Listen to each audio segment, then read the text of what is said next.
Talk about the experience. Like, obviously, it's kind of been a whirlwind. One day you're fighting in front of Dana White.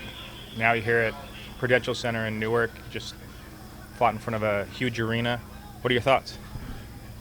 Just think it's amazing, man. I just can't believe it. It's a great feeling, and I'm just embracing it all. I'm embracing it all. It's an amazing experience, and can't wait to do it again. What was it kind of like you thought it would be in your head? That and much more. That and much more. I didn't. Of course, I got nervous. Walking in, everyone gets nervous. But the pressure, felt no pressure, and I felt home in there. It was just a little hard to get my distance because he was a lot taller. But it was good, man. It was really good. And I can't wait to do it all over again. How often has that been a problem for you where you've had an opponent that was taller than you? Once, but it ended very quickly. I took him down and armbarred him. So this is the only guy that at my height would actually stood with me for a while, and I found myself chasing him. So that was a little game changer there. But much more in the future, I guess. I'm sure no one really ever wants to go all 3 rounds and have it be a judge's decision, but is there at least something to take away from that? I mean, that's your first experience out there. You actually got full 15 minutes worth of time. Well, again, in training, I train way longer than that, and my sensei Nardu, he pushes me way past those limits, and my whole team, everybody, train with elite strikers, elite grapplers, all those guys kind of just push me, way past 15 minutes. So 15 minutes that's easy work.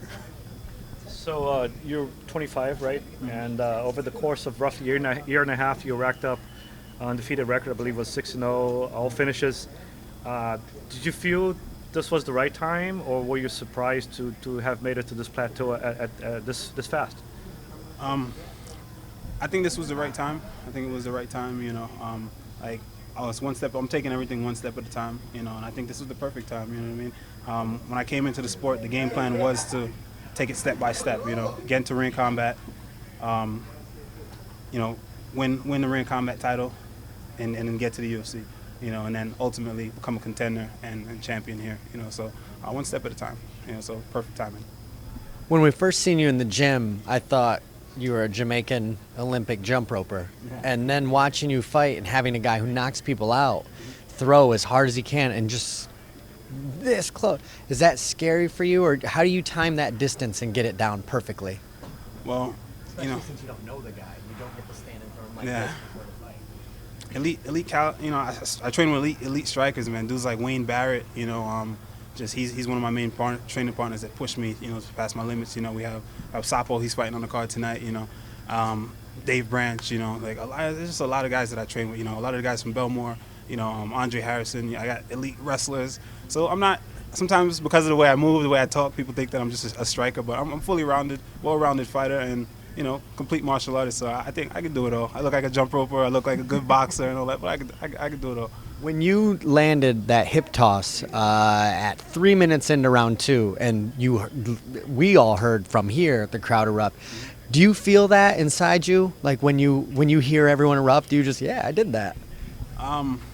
It's kind of cool, yeah. But again, I'm in the zone. I'm in kill mode.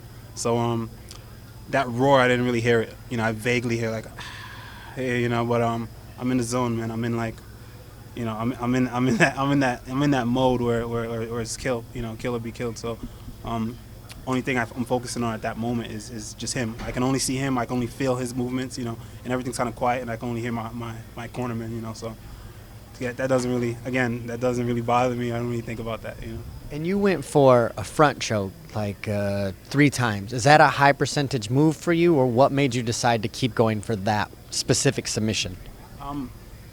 I take whatever I get, like I said, I'm coming in to be like water and flow, and whatever he gave me, I just kind of just roll with it. If he gave me a leg, I would have took it. If he gave me an arm, I would have took it. He just happened to keep giving me his neck. I was off by maybe a couple inches, but again, I just got to make these adjustments, being on a big show, and we'll get it. Was there anything he surprised you with? Just the distance.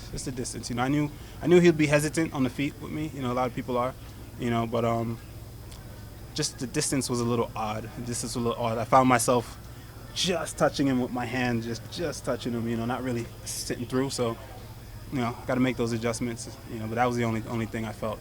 And again, it's a big show, so, that dudes are on a different level. So I just got to work on that.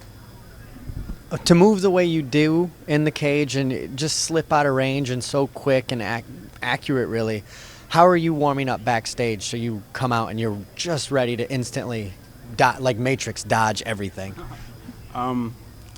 Just flowing, man, just flowing. I'm doing it all. You know, I'm moving with, again, Sensei Nardu. He kind of just gives me looks. You know, Coach Tyrone Credo. You know, he just gives me looks. He's swimming at me with the punches, and I'm just floating. You know, I'm looking at, that's why I'm touch and go, man. I'm looking to touch and go. You know, I'm looking to make it look as pretty as possible. Maybe it wasn't too pretty today, but we're working on it. You know, working on it. And after each round, did you get any feedback from your corner, or even in your mind? Did you feel every round was securely won, or were you worried about that? According to Sensei, I'm losing every round. Yeah. I'm losing every round, you know, and I believe him too. So I'm like, and you know, so you know, I'm always striving for better. So in every round, when he tells me that I'm down, I genuinely, you know, I genuinely feel like I'm down. You know, I'm down the round. You know, so I was a little worried after round 1. I was like, oh, I'm down, so I got to do something round 2. You know, and then he told me I was down round 2. You know, and I was like, all right. He said round 3 is a toss. It's about to be a toss-up, so you got to go in there and do something. And I was like, all right. You know, so I'm always feeling like, you know, I'm behind, you know, in the ring. So I'm always trying to do better every single time. So negative motivation works for you then? Sometimes, you know, but I don't really let anything get to me. Again, nothing bothers me, you know. So even if even if it could be the worst situation ever, you know, I always know I'm gonna find a way. I'll find a way. From a quick glance, it doesn't look like you took too much damage in this fight. How quickly would you like to get back in there and kind of take advantage of this momentum? As soon as possible, man. Like I don't really do camps. I've just been training. Camp is life, you know, and life is camp. So I've just been doing this, you know. I've been doing this for the longest. I've been doing this since I went pro. I've just been fighting every 2 months or so, you know. So I've just been back to back to back. So at this point, it's life, you know. So whenever everyone needs me again, ideally I would like to maybe take a month off and just chill out for a little bit, because I've been at it for so long. But you know, it doesn't matter. If Dana needs me tomorrow, I'm back, you know. So I'm ready to rock.